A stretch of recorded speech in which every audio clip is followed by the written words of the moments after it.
Hello, আসসালামু আলাইকুম। আজকে আমি আপনাদের ৬০ পেজের অপরকিত এবং মিশ্র ভগ্নাংশ সম্পর্কে শিখাবো। দেখেন এখানে বলছে অপরকিত ভগ্নাংশ আর মিশ্র ভগ্নাংশ। খেয়াল করেন। অপরকিত ভগ্নাংশ কি? আমি যদি এখানে একটা সংখ্যা লেখার চেষ্টা করি দেখেন, অ্যা ৮ বাই মনে করেন ৫। আরেকটা লিখলাম কি ১০ বাই মনে করেন ২। এই ২ টা কিন্তু অপরকিত ভগ্নাংশ। কেন? যে ভগ্নাংশের লবটা বড় থাকে, হরটা ছোট থাকে। দেখেন এখানে লব বড়, এখানে হর ছোট। তাহলে এটা বলা যায় না অপরকিত ভগ্নাংশ। এবার দেখেন আমি মিশ্র ভগ্নাংশ আপনাদের বলি। দেখেন মিশ্র ভগ্নাংশ জিনিসটা কি? আমি যদি এখানে একটা সংখ্যা লিখি, মনে করেন ২/৩/৫। এটা কিন্তু একটা মিশ্র ভগ্নাংশ। কারণ কি? একটা পূর্ণ অংশের সাথে একটা প্রকৃত ভগ্নাংশ যুক্ত হবে। দেখুন প্রকৃত ভগ্নাংশ কাকে বলে?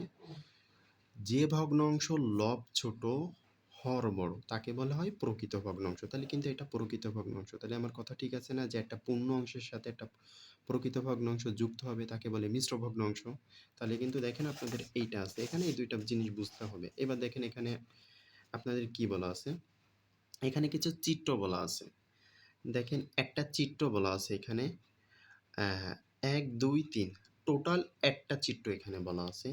প্লাস এবার দেখেন ১, ২, ৩, ৪ একটা চিত্র ৪ টা অংশ বলা আছে। এই যে ৪ আমি বলছিলাম আপনাদের আগের ক্লাসে শিখাইছিলাম যে টোটালটা নিচে যায়। আর একটা চিত্র ৪ টা অংশ আছে তাহলে ৪ নিচে যাবে। আর কয়টা অংশ ভরাট করেছে?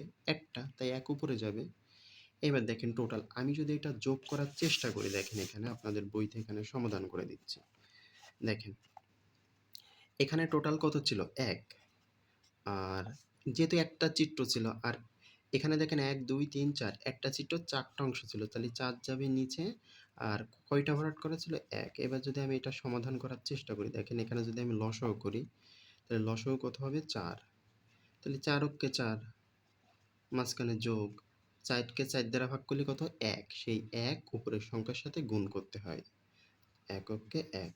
তাহলে ৪ আর ১ যোগ করলে ৫, তাহলে এখানে উপরে হবে ৫ আর নিচে কত হবে? ৪।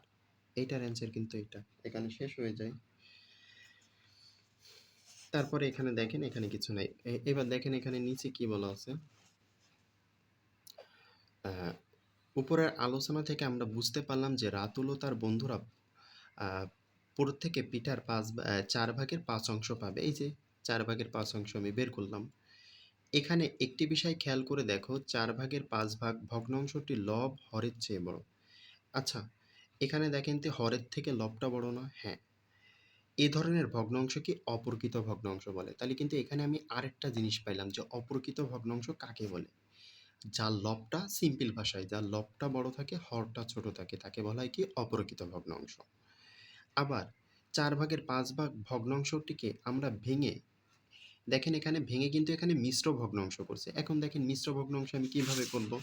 এখানে কিভাবে ছিল দেখেন তো? এভাবে ছিল না? এভাবে ছিল দেখেন। ৪ ভাগের ৫ ভাগ, তাই তো?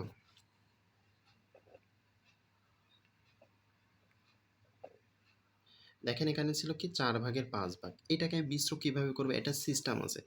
যদি কোনো ভগ্নাংশের লবের থেকে হরটা ছোট হয়, সেই হর দ্বারা লবকে ভাগ করতে হয়। দেখেন ৪ দ্বারা যদি আমি ৫ কে ভাগ করি, ৪ ৫ এর ভিতর কয়বার যায়? একবার। ৪ অক্ষে ৪। এখানে দেখেন তো বিয়োগ করলে কত থাকে? ১। এই যে ভাগশেষ যেটা থাকে, এটা তো ১ চলে আসলো। সেইটা আমি লবে দিব। আর ভাগ করতেছিলাম কত দ্বারা? ৪ দ্বারা, সেইটা হরে দেব। দেখেন এটা একটা মিশ্র ভগ্নাংশ হয়ে গেল। এই যে সেই বিষয়টা আপনাদের বইতে এখানে বলা আছে। এই দেখেন। লিখতে পারি যেখানে ভগ্নাংশটিকে একটি পূর্ণ সংখ্যা ও একটি ভগ্নাংশ সমন্বয়ে লেখা হয়েছে। সমন্বয়ে লেখা হয়েছে। তাহলে পূর্ণ সংখ্যা কাকে বলে? এইটা আমাকে জানা লাগবে। শূন্য সহ সকল ধনাত্মক ও ঋণাত্মক সংখ্যাকে বলা হয় পূর্ণ সংখ্যা। যেমন শূন্য সহ কি?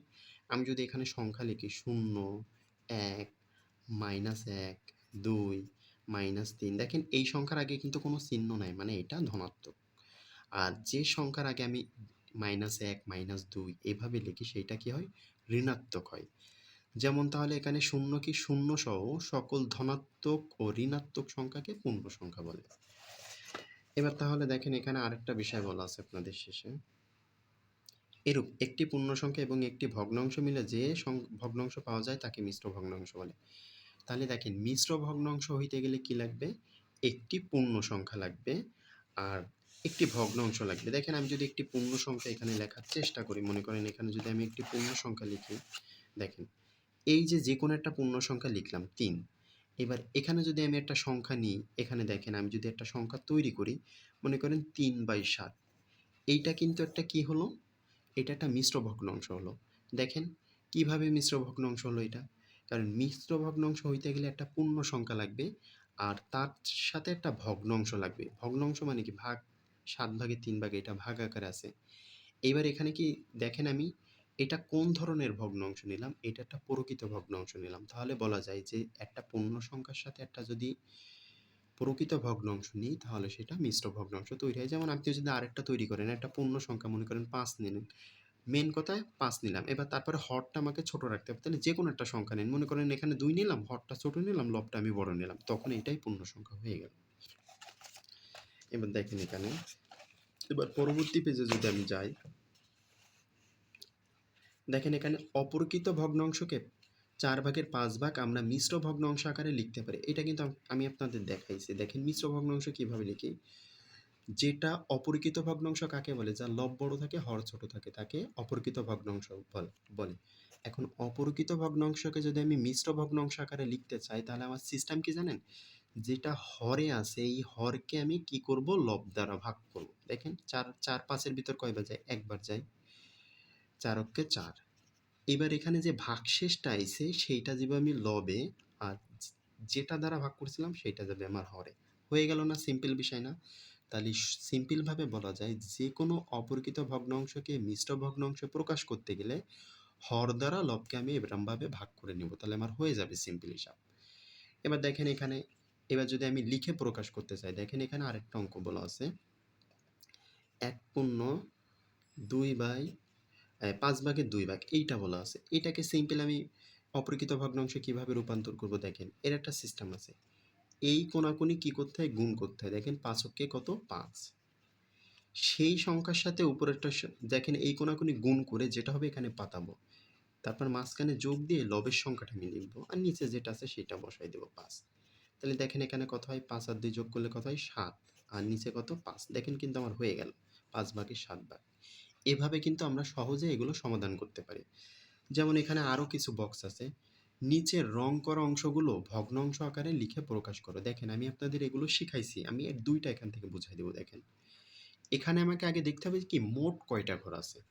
১টা, ২টা, ৩টা, ৪টা, ৫টা, ৬টা। তাহলে মোট ৬টা ঘর আছে। আমি বলছিলাম মোট যে কয়টা ঘর থাকে সেই কয় সংখ্যা নিচে যায়। এবার কয়টা ঘর আমার ভরাট করা আছে দেখেন ১, ২। ২টা ঘর ভরাট করা আছে তাই ২ যাবে উপরে। আমি যদি এইটা করার চেষ্টা করি, দেখেন এখানে মোট কয়টা ঘর আছে আগে হিসাব করেন, আপনি গুনেন।